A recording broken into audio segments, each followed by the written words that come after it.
Congratulations, you're thinking about auditioning for a show. It's very fun, but it can be very intimidating. So we at VCCT thought we'd give you a few pointers to help make the audition process not so intimidating.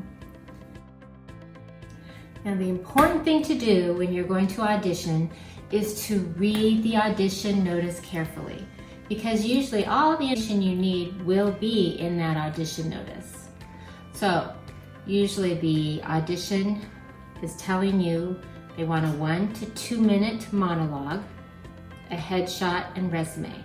And some theaters will ask you to send them the headshot and resume so that they can give you an appointment. Other auditions, they ask you to come between a certain time. So read the audition notice carefully.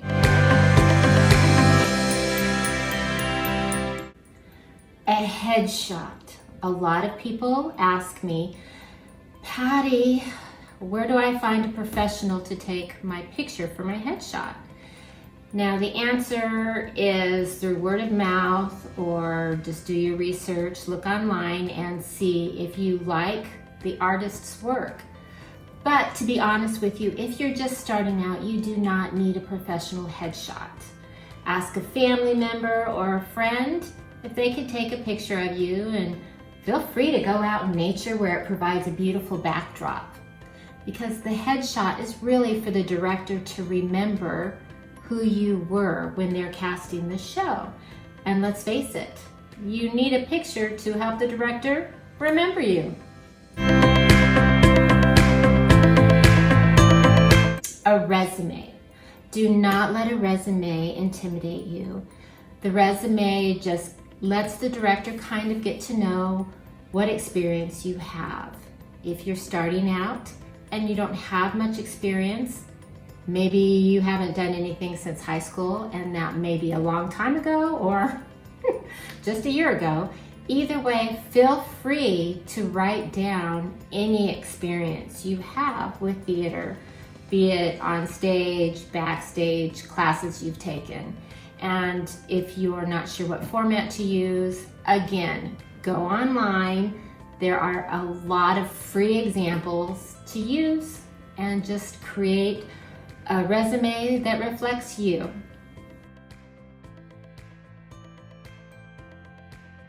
You're auditioning for a musical. How fun. But I have many people ask me, Patty, do I use a song from the musical that I'm auditioning for, or what kind of music do I use? Definitely, please do not use a song from the musical you're auditioning to. Can you imagine being the director and hearing the same songs over and over again during the audition process? Plus, if you sing one song and somebody else comes in and sings the exact same song but better, you don't want to give that opportunity to that other person. Not that anybody would do it better than you, but seriously, if you want to do a song that's similar to the style of the musical that you're auditioning for, that is your best bet. Monologues. Please listen to me. If they say 1 minute monologue, do a 1 minute or less monologue. It's okay if it's 5 seconds over, but it's not okay if you're going 15, 25, 40 seconds over a minute. It's disrespectful to the director and the casting team. So please make sure when you select a monologue that you time it carefully before you audition. Where do I find a monologue? Yes, I get that question quite often, and it's a great question. There are many resources. Again, the internet and the library has books that provide monologues, but another wonderful resource are plays themselves, scripts. Read them. If you've seen a show you like and a character you remember and think, oh, that character, I really like that character, I can connect with that character, get the script, read it. There might be a monologue in there for you that would be great. But what if you find a monologue and discover it's well over the 1 minute or 2 minute mark? Well, you are allowed to edit it down. So read it carefully and think, okay, I don't necessarily need this sentence. I can take out this sentence. This phrase isn't necessary.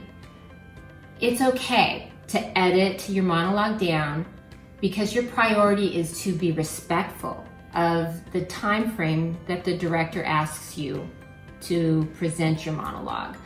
So edit it down and make sure it still makes some sense and that you can connect with it as a performer. And have fun, be creative, explore. Reading scripts is a wonderful tool to discover wonderful, exciting, fun monologues. So I challenge you to do that.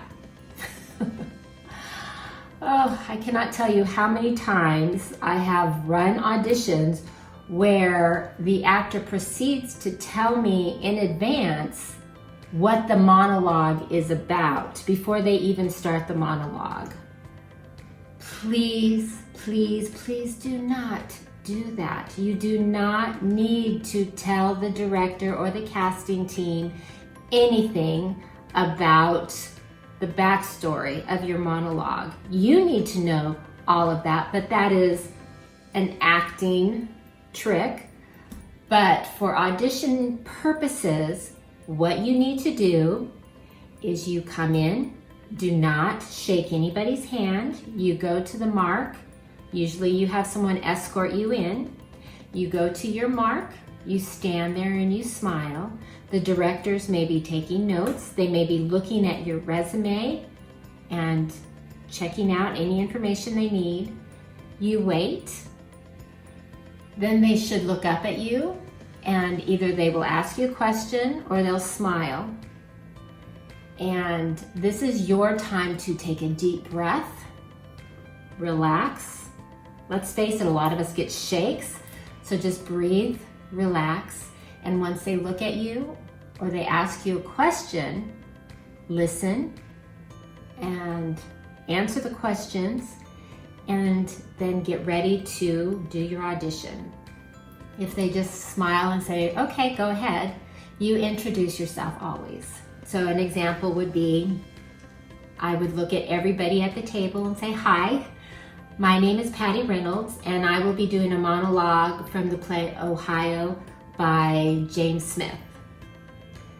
Now, it's not by James Smith, but they don't know that. But anyway, that's what you need to do. And you take a deep breath, get ready, and you do your monologue. Another important thing to note, do not look at the casting table when you're doing your monologue.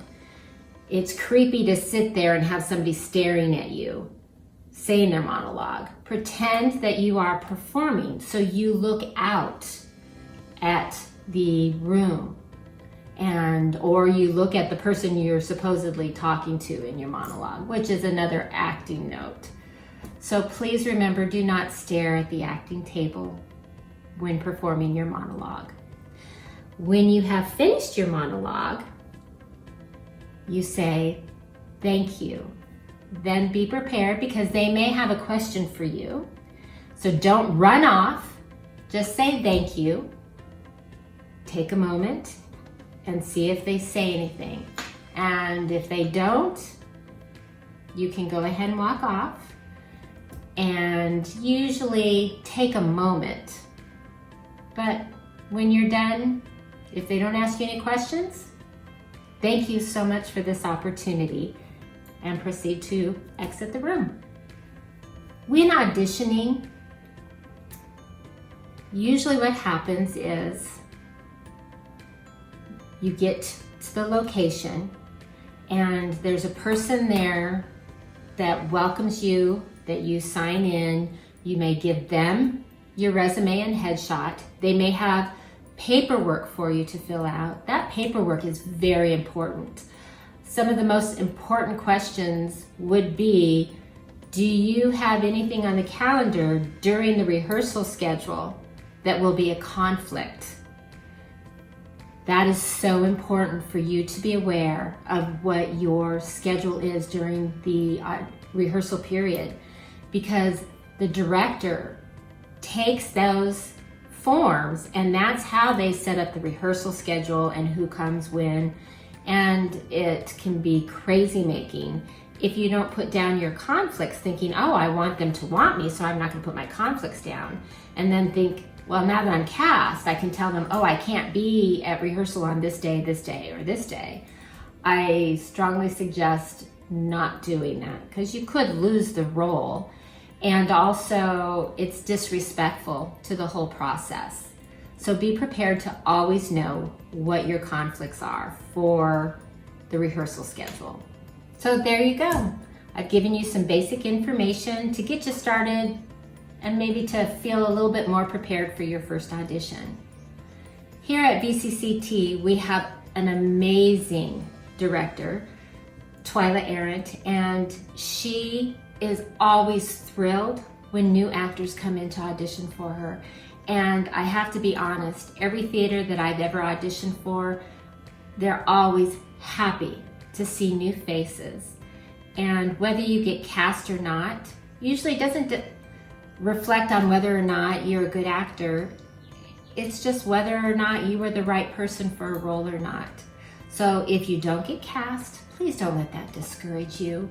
Keep going and keep auditioning and take acting classes, because that's how you grow as an actor. You may learn one thing in a class, you may learn a lot of things in a class. Some things may be that you don't connect with them. That's why it's fun to take different classes, because you'll find techniques that work for you. And you just grow, you meet new people, and as you make those connections, you get to tell each other about auditions that are coming up, and it's kind of fun to feel connected to the San Diego actors community. So good luck and have lots of fun.